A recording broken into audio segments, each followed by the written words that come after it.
Hey guys, Bungie had their April update reveal number 2 this week, and the theme was new things to earn. Before we get started on the new loot, the first thing they revealed was a new option to disable your HUD, to have some better opportunity for screenshots. Seems like something small, but still something cool. Kudos. Continuing on, Deej and team had a little fashion show to reveal some of the new armor that's going to be available when the April update is released. In the small fashion show, the faction-specific armors were showcased. Starting with Dead Orbit, followed by New Monarchy, then Future War Cult, all outfitted with chroma, but more on that later. Following the faction armors, Bungie clarified that there is no new Taken shader, but instead is an armor set called Desolate. This line is the Prison of Elders armor, but just with Taken looks. When the whole armor set is obtained, you also unlock a special Taken jitter/twitch emote to use. Finally, the other new armor piece shown was the Spectre line, which is all some pretty unique looking armor. Also included was a glow that was featured on Guardians that was speculated on following last week's stream. That glow is chroma. Chroma is a glow that emits from certain armor pieces that can be either red, blue, yellow, or white. Each armor piece has a node with a color of chroma which is displayed. To clarify, not all armor is going to include chroma. If you like an armor piece and do not like the chroma glow, you can also re-roll the color for 100 glimmer, and change the color until you like it. In order to activate chroma, it does require a chroma consumable, which you can either get from a sterling treasure chest, or from breaking down pieces of armor that include chroma. Chroma is also available on select weapons, including the Queen's weapons from the new Prison of Elders. Now, I have been talking about this thing called Sterling Treasure. Sterling Treasure is a loot box that's going to allow you to unlock the Desolate and Spectre armor sets. Inside of the box, you're going to get a guaranteed piece of armor from one of the two sets, and a chance at one of the following: class items for Spectre and Desolate armor, Vanguard, Crucible, and House of Judgment boosters for reputation, 2 new ships, a new Sparrow, and some chroma. Ways to obtain the Sterling Treasure are fairly common, starting with picking up your first from the Postmaster when the week resets on April 12th. Other avenues include completing level 41 Prison of Elders, when you complete your first ever weekly Crucible activity, or from the Eververse Trading Company. All the armor pieces do start at light level 3 and have no intellect, discipline, and strength stats until infused. Moving on next, let's actually talk about Infusion, because it's now 1 for 1. For example, if you own 335 arms that you're not a big fan of, but want to upgrade your new Taken arms, you can infuse the 335 arms into the level 3 arms, and voila, you're going to have 335 Taken arms.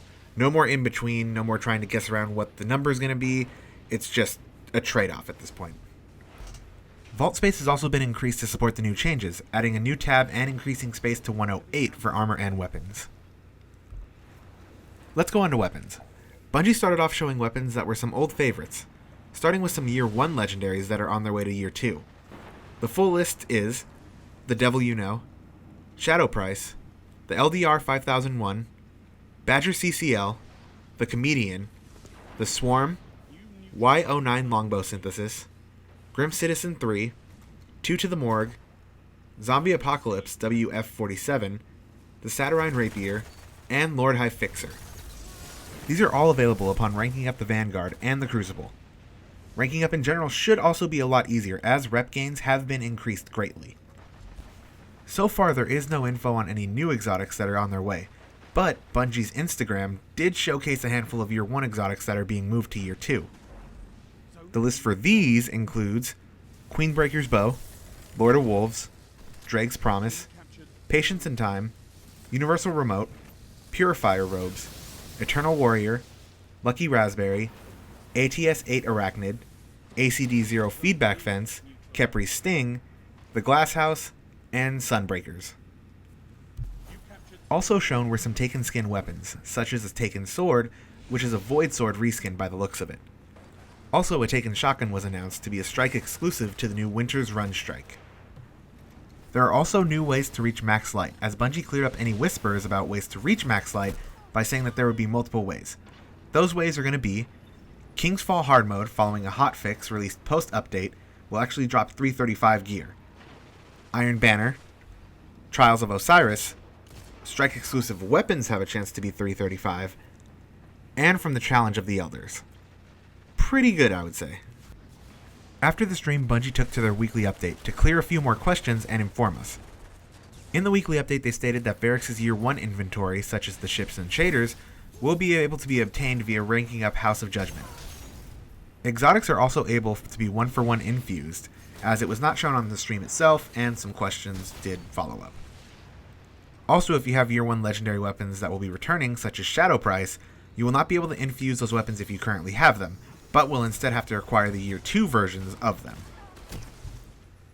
Finally, those who play Trials of Osiris, the flawless emblem for Year 2, Hic Jasset, will be rotated out, so if you want that sweet emblem, these are your last few weeks that this will be available before a new emblem is made.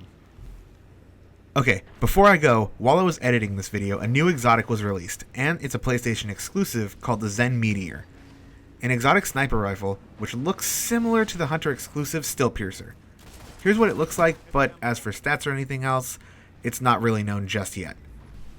Hopefully this means we can see more new exotics coming in with the April update, but to be sure, we're just going to have to wait. Next week is the Sandbox and Crucible updates, but that's going to do it here, Guardians. Do you like the loot shown? Anything you didn't like?